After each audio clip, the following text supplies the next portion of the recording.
हाय, आज बात करेंगे corrosion of metals of primary cell के बारे में।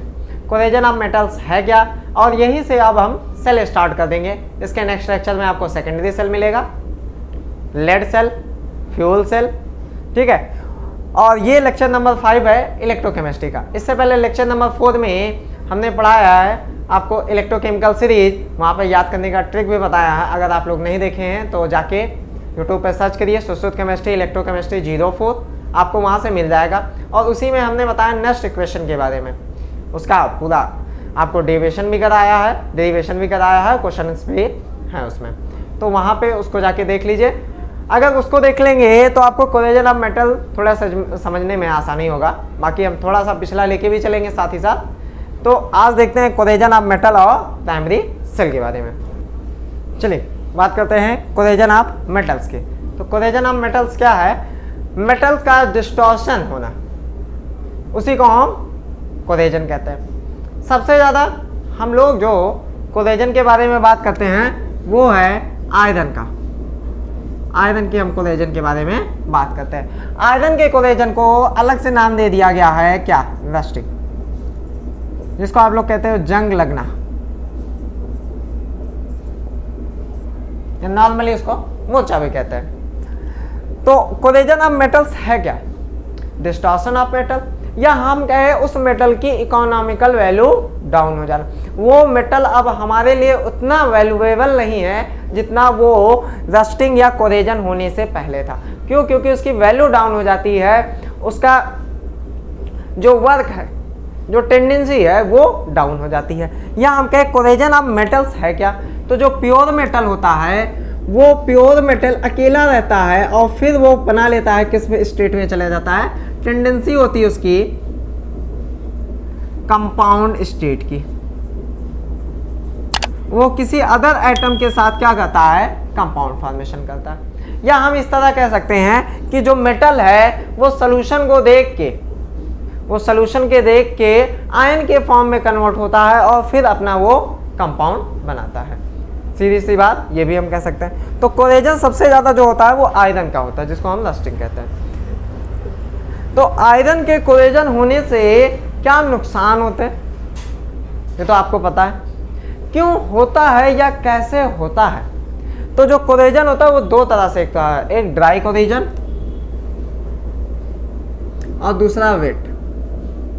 ड्राई कोरेजन जो होता है वो फैक्ट्रियों के धुएं से या जो हार्मफुल गैसेस हैं जो फैक्ट्रियों से निकलती हैं या अदर कहीं से भी निकलती हैं, जहाँ पे आपके बाइक्स या कार्स या अदर किसी चीज़ का जो गैस निकल रहा है हार्मफुल, वो उसमें बहुत से केमिकल होते हैं जो उन आउटर मोस्ट एरिया के मेटल को क्या कर देते हैं? डिस्ट्रॉय कर देते हैं। और डिस्ट्रॉय किस फॉर्म में करते हैं उसको हम किस फॉर्म में जानते हैं? वो हमारा है कोरेजन का फॉर्म। तो एक ड्राई कोरेजन हो गया, जो हार्मफुल गैसेस हैं वो कोरेजन करती हैं आउटर मोस्ट जो मेटल है।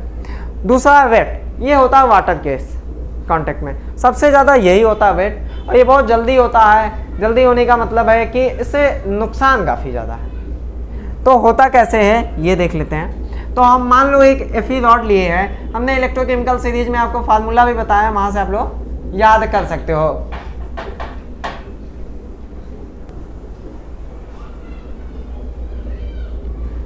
तो Fe की जो हमारी रॉड है वो Fe की रॉड किस तरह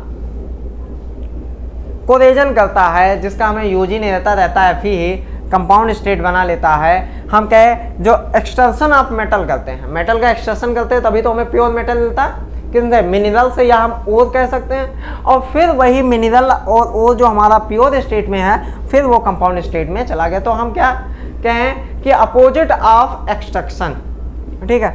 अब हमारा Fe रॉड है।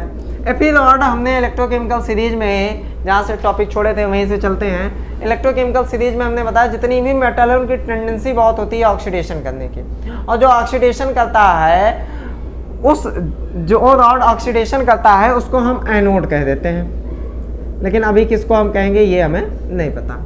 ये आपका वाटर का मॉलिक्यूल है जो आपको लोहे के ऊपर कुछ इस तरह दिखता है। अब इसमें क्या होता है, अगर ये वाटर रॉड के कांटेक्ट में है तो इसमें O2 और CO2 डिजॉल्व हो सकते हैं बड़े आसानी से, या क्या H2 में O2 और CO2 डिजॉल्व ही होते हैं। और O2 और CO2 डिजॉल्व होते हैं तो ये क्या बनाता है, O2 plus CO2 then convert into carbonic acid.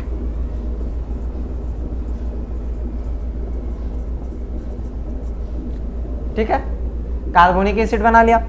अब यहां से जो H2O है, H2O में बड़ा पावर होता है। कौन सा पावर होता है कि H2O कन्वर्ट हो जाता है ऑटो आयोनाइजेशन करके OH माइनस में।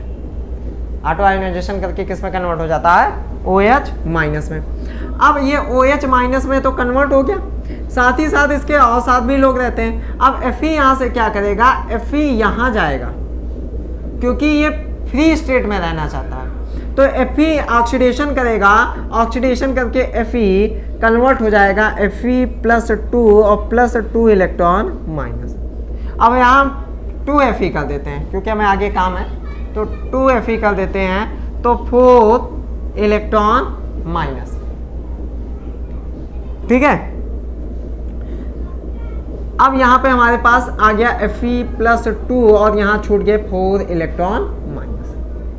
अब साथ ही साथ क्या होगा कि जो H2O है, सॉरी, अब जो 4 इलेक्ट्रॉन बचा ये O2 प्लस, अब H प्लस है यहाँ पे, यहाँ H प्लस है और OH माइनस है, ये इलेक्ट्रॉन को लेना चाहेंगे, इनके पास इलेक्ट्रॉन डिफिशिएंट स्पीसीज है, इलेक्ट्रॉन को लेना चाहेगा तो क्या करेगा, O2 और plus 4H plus 4 electron minus then convert into H2।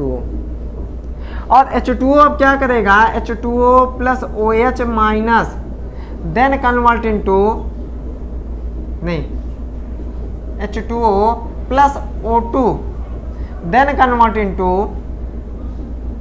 OH minus. ये भी कंडीशन होती है कि H2O O2 से कन्वर्ट होकर हाइड्रोक्साइड आयन बनाता है। तो कितना हो जाएगा, यहाँ पे 2 कर दे, 2 ये हो गया और 2 दूनी 4, 2 दूनी 4 और 1 मिनट यहाँ नहीं करें और यहाँ पे कर दें 4 लगा देते हैं, तो यहाँ कर दें 2H2 2 2 4 और 2 2 4 यहाँ 4 OH माइनस। ठीक है, ये आपका इतना होता है इस मेटल पे जब वाटर का ड्रॉप आके कांटेक्ट में होता है या आके लगता है। अब इनका होल क्या होगा, ओवरऑल रिएक्शन, तो Fe किस में कन्वर्ट हो रहा है, Fe+2 में, प्लस कौन है, O2 है प्लस CO2 है, हाँ, और O2 CO2 के साथ हम कह सकते हैं कि H प्लस भी हमारा है, तो ये साथ ही साथ बनाएंगे H2O और CO2 एक यहाँ पे है, सेकेंड CO2 नहीं, यहाँ पे हम लिख देंगे H प्लस, और कितने हो जाएंगे, 2 यहाँ पे हैं, 2H2 4H प्लस 2 O2 और 2 O2 इधर हो गया, ये बैलेंस हो गया। ये हमारा ओवरऑल रिएक्शन हमें मिला क्या, Fe+2 और प्लस 2H2। अब Fe यहाँ स्टेट में नहीं रहेगा, Fe अब किसी से रिएक्शन करेगा, किससे, ऑक्सीजन से, तो Fe+2 plus O2 plus H2O then convert into Fe2O3 plus 2H plus. अब ये Fe2O3 क्या है, फेरिक। देखिए यहाँ पहले फेरिक नहीं बनता, यहाँ पहले फेरस बनता है, ये चीज आप ध्यान रखिएगा। यहाँ पे जो बनेगा Fe2O2 बनता है, उसके बाद फिर इसका फिर से क्या होता है, ऑक्सीडेशन होता है, तब ये बनता है Fe2O3। अब Fe2O3 क्या करेगा, H2O से रिएक्ट करेगा और बनाएगा Fe2O3 into XH2O into XH2। अब इसी XH2O के फॉर्म को हम क्या कह देंगे, रस्ट। किसका, आयरन का। आयरन में क्या हो गया, रस्टिंग हो गया। तो हमने ये देखा कि पहले क्या होता है कि मेटल पे वाटर आता है, वाटर में O2 CO2 डिजॉल्व होते हैं, डिजॉल्व होने पे क्या होता है, O2 CO2 मिलके कार्बोनिक एसिड बनाते हैं और H2O का सेल्फ आयोनाइजेशन होता है। तो ये क्या करता है, Fe कन्वर्ट हो जाता है Fe+2 में, क्योंकि उसके पास तो एक सोल्यूशन मिल गया। अब तो वो ऑक्सीडेशन कर सकता है, इलेक्ट्रॉन दे सकता है, तो वो उसने ऑक्सीडेशन कर दिया, इलेक्ट्रॉन इसको दे दिया, तो इसको हमने एनोड कर दिया, उसको हमने कैथोड कर दिया। और उसके बाद O2 प्लस 4H 4 इलेक्ट्रॉन लेके H2O बना लेते हैं, और वही H2O फिर O2 से कन्वर्ट होकर 4OH माइनस बना लेते हैं। ओवरऑल रिएक्शन हमने ये लिख दिया। फिर यहाँ पे हमें Fe+2 H2O मिला, तो हमने कहा Fe+2 O2 से रिएक्ट करके H2O बनाता है, फिर Fe2O3+2 H+ ion, ferric oxide बनता है। Ferric oxide then react with water और and convert into Fe2O3 into X2O or rusting of iron. तो जो डिस्टॉर्शन ऑफ मेटल है कोरेजन का, वो आयरन का सबसे ज़्यादा आप में बताया जाता है। ये अकेला है आप में कि आपको आयरन का ही रस्टिंग पढ़ना है।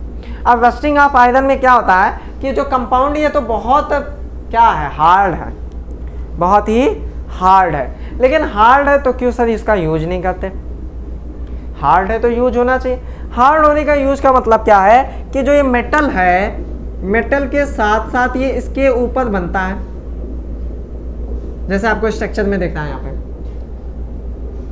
दिखता है, और ये धीरे धीरे इससे टूट के गिरने लगता है। अगर ये इससे सेपरेट ना हो, उसी पे ही रहे, तो ये बहुत ही मजबूत होगा। लेकिन ये सेपरेट होके उससे अलग होने लगता है, धीरे धीरे इसमें लॉस होने लगता है, धीरे धीरे लॉस होता है, और ये क्या होता है, आपका डीके हो जाता है। कौन सा पार्ट? जो ये आपका आयरन है वो आपका डीके हो जाता है। इससे प्रिवेंशन कैसे किया जाता है? इसका प्रिवेंशन तो प्रिवेंशन है, आप पेंट कर सकते हो, वार्निश कर सकते हो, ग्रीस कर सकते हो, या हम इलेक्ट्रोप्लेटिंग कर सकते हैं इसके ऊपर। डिफरेंट टाइप ऑफ मेथड्स हैं प्रिवेंशन ऑफ मेटल का फ्रॉम कोरेजन से। तो इस तरह आप इसको प्रिवेंस कर सकते हो। अब हम पढ़ते हैं प्राइमरी सेल। देन बात करते हैं प्राइमरी सेल की। प्राइमरी सेल आपने यूज किया होगा, बहुत सी कंपनियों का आता है। हाँ, तो उसका स्ट्रक्चर कुछ इस तरह है, इस तरह नहीं, इसके ऊपर अब दिख रहा होगा आपको, ठीक है। इस तरह इसका स्ट्रक्चर है, और से स्ट्रक्चर्स हैं, आपको हम टाइम पे दिखाते रहेंगे। तो प्राइमरी सेल में होता क्या है, अब तो पहचान ही गए आपने, स्ट्रक्चर देखा कहाँ पे यूज होता है। रिमोट है, टीवी है, टॉयज कार है, क्लॉक है, ऐसे बहुत से जगह पे आपका ये इस्तेमाल किया जाता है, यूज किया जाता है।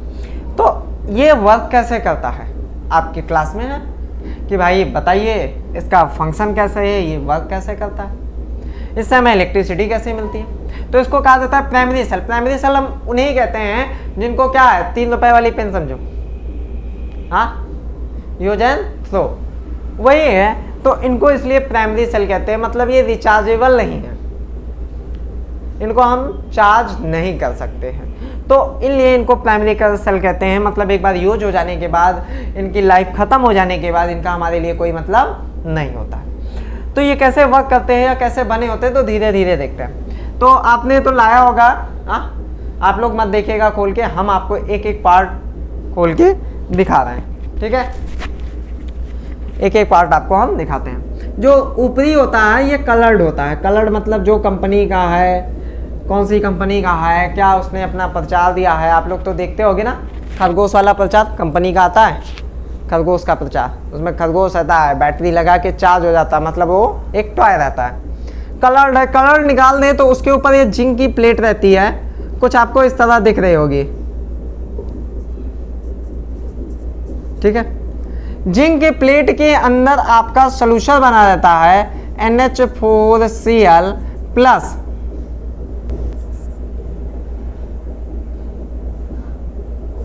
ZnCl2 का ये पेस्ट भरा रहता है। यहाँ पे कैपिंग हुई रहती है, यहाँ पे कैपिंग हुई रहती है। ये कैपिंग आपको कुछ थोड़ा सा ऊपर सा दिखेगा। मिड में ग्रेफाइट की रॉड होती है, ग्रेफाइट की रॉड। ग्रेफाइट की रॉड के चारों तरफ आपका एक और पेस्ट होता है, वो है MnO2 का प्लस कार्बन होता है। उसके बाद कहाँ पे छूट गया, एक और जिंक के प्लेट के जस्ट बाद ही एक पोरस मेम्ब्रेन रहती है, वो भी आपको स्ट्रक्चर में कुछ दिख रहा होगा इस तरह कपड़े के जैसा हल्का सा। यहाँ पे ब्रास की कैपिंग हुई रहती है, यहाँ पे भी और यहाँ पे भी ब्रास कैपिंग। अब ब्रास कैपिंग देखिए, पार्ट बाहर से चलते हैं। ब्रास कैपिंग हमें दोनों तरफ मिल गई, इसको हम निगेटिव कहते हैं, मतलब एनोड हो गया ये हमारा पार्ट, और ये पार्ट हमारा कैथोड हो गया। उसके बाद कलर्ड आपको मिलता है, मतलब कंपनी का बैच है, लोगो वगैरह जो मतलब जो अपना कवर किए रहते हैं। उसके बाद जिंक की प्लेट, उसके बाद पोरस मेम्ब्रेन, फिर नेक्स्ट NH4Cl का पेस्ट और ZnCl2। फिर यहाँ एक प्लेट होती है जो उसको सेपरेट करती है MnO2 और कार्बन को, बीच में ग्रेफाइट की रॉड होती है। हम इसको क्या करते हैं, यहाँ से कनेक्ट करते हैं, ये ले गए, और यहाँ से ये और आपका ये हो गया, ठीक है। अब इसको हमने कनेक्ट कर दिया तो हमारा चलने लगा, रिमोट चलने लगा, टॉय चलने लगी। तो वर्क कैसे करता है, मतलब यहाँ से एनर्जी यहाँ कैसे पहुँच गई, थोड़ा बहुत तो आप समझ गए होंगे, क्योंकि हमने बताया क्योंकि यहाँ सामने जिंक है। तो चलो देखते हैं जिंक क्या करता है, यहाँ से कन्वर्ट होता है, अंदर जाता है Zn से Zn+2 इलेक्ट्रॉन माइनस, मतलब Zn का क्या हुआ, ऑक्सीडेशन। तो ऑक्सीडेशन इस प्लेट का हुआ, सॉरी इस प्लेट का, और ये ब्रास कैपिंग से जुड़ा हुआ है, तो इसको हमने कह दिया एनोड। फिर इसके बाद साथ ही साथ क्या होता है, इधर से हम लिखते हैं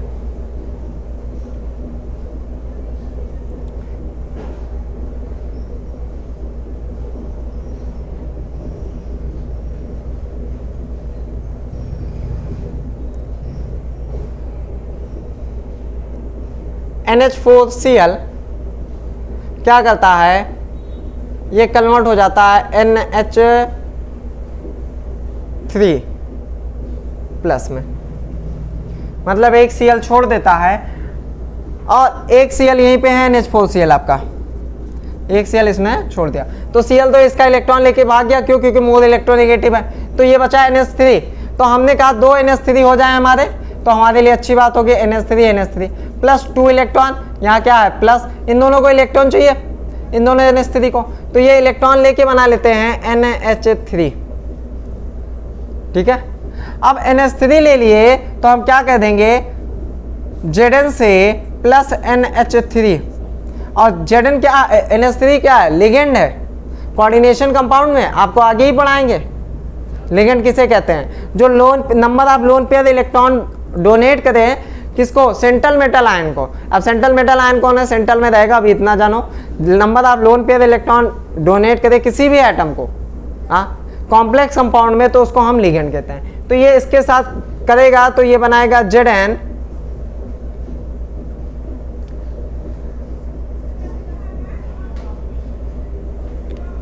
और Cl2, ये बनता है। अब ये आपका कॉम्प्लेक्स बन गया। यहाँ एक कंडीशन और है, एक छूट गया, पेस्ट यहाँ से हटाते तब फिर उसको लिखते हैं। यहाँ पे क्या है, हमने बता दिया MnO2 है। हाँ, MnO2 क्या करता है, H2 से रिएक्ट करेगा और देन कन्वर्ट हो जाएगा Mn2O3 प्लस H2O, यहाँ पे NH4 हो जाएगा भाई, ठीक है। अब फिर से समझते हैं इसको, यहाँ से कहानी खत्म हो गई, फिर से समझते हैं। जिंक है, जिंक क्या करेगा, ऑक्सीडेशन करेगा, ऑक्सीडेशन करके Zn+2 इलेक्ट्रॉन माइनस, फिर NH4Cl ये 2 इलेक्ट्रॉन लेके NH4 प्लस में, और यहाँ से NH4 क्या करेगा, एक एक इलेक्ट्रॉन लेंगे और अलग हो जाएंगे, साथ ही साथ हम कह दें H2 बनेगा। H2 से MnO2 रिएक्ट करके H2 से रिएक्ट करके MnO2 प्लस O3, क्योंकि ऑक्सीडेशन करेगा, जाहिर सी बात है, और प्लस H2O बनाएगा। और यहाँ पे जिंक जो आपका है, ये NH3 से जिंक +2 है, ऑक्सीडाइजेशन। अब इसके पास ये देखो इलेक्ट्रॉन डिफिशिएंट और इलेक्ट्रॉन रिच। अब न्यूक्लियोफिलिक, यहाँ न्यूक्लियोफिलिक रहने दो, यहाँ नहीं लगेगा, ठीक है। तो अब Zn और NH3 आपस में रिएक्ट करके एक कॉम्प्लेक्स कंपाउंड बना लेंगे।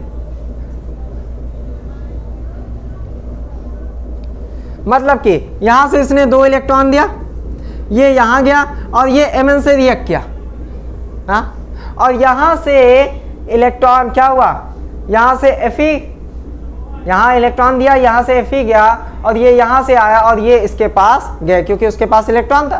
तो NH4 कहाँ जाएगा, उसी के पास तो जाएगा, तो वो उससे रिएक्ट करके क्या करता है, हमें इलेक्ट्रिसिटी देता है। ये है इसका फंडा सीधा सा। अब देखिए कि हमने ये बताया है आपको ऑर्डिनरी प्राइमरी सेल।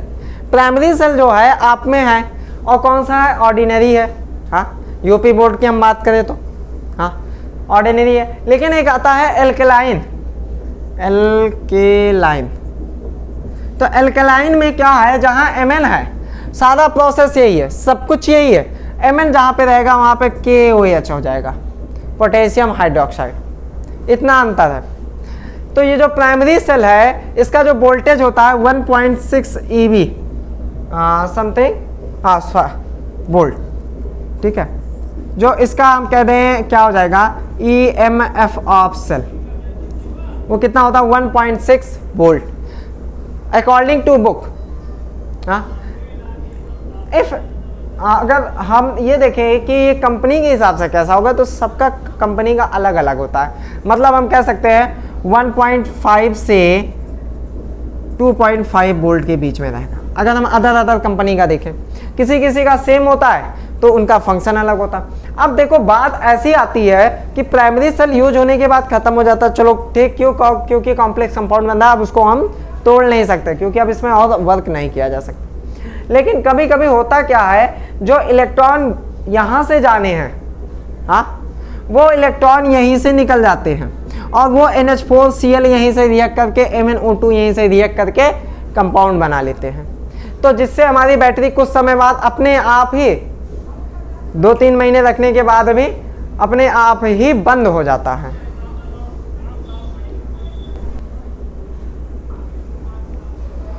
तो वहां पे आपका जो बैटरी है धीरे धीरे अपने आप खत्म होने लगता है। तो खत्म होने लगता है तो उसका मेन रीजन यही है कि यहाँ से ना जाके ये सीधे यहीं से और ये यहाँ से रिएक्ट करते हैं और रिएक्ट करने के बाद आपकी बैटरी की एफिशिएंसी डाउन हो जाती है। तो आज के लेक्चर में हमने क्या पढ़ा, कोलेजन पढ़ा, प्राइमरी सेल पढ़ी। नेक्स्ट लेक्चर में सेकेंडरी सेल की बात करेंगे। अगर देखते हैं हम प्राइमरी सेल को अलग ही सेपरेट डाल देंगे या तो इसी में रहेगा, क्योंकि बच्चे ये कहते हैं सर अलग रहता है तो हमें पढ़ने में आसानी होती है कहाँ से लेक्चर चालू हुआ। तो हम नीचे हम आपको टाइम लिख देंगे कि आपका प्राइमरी सेल कहाँ से चालू हुआ। तो पढ़ते रहिए। Best of luck.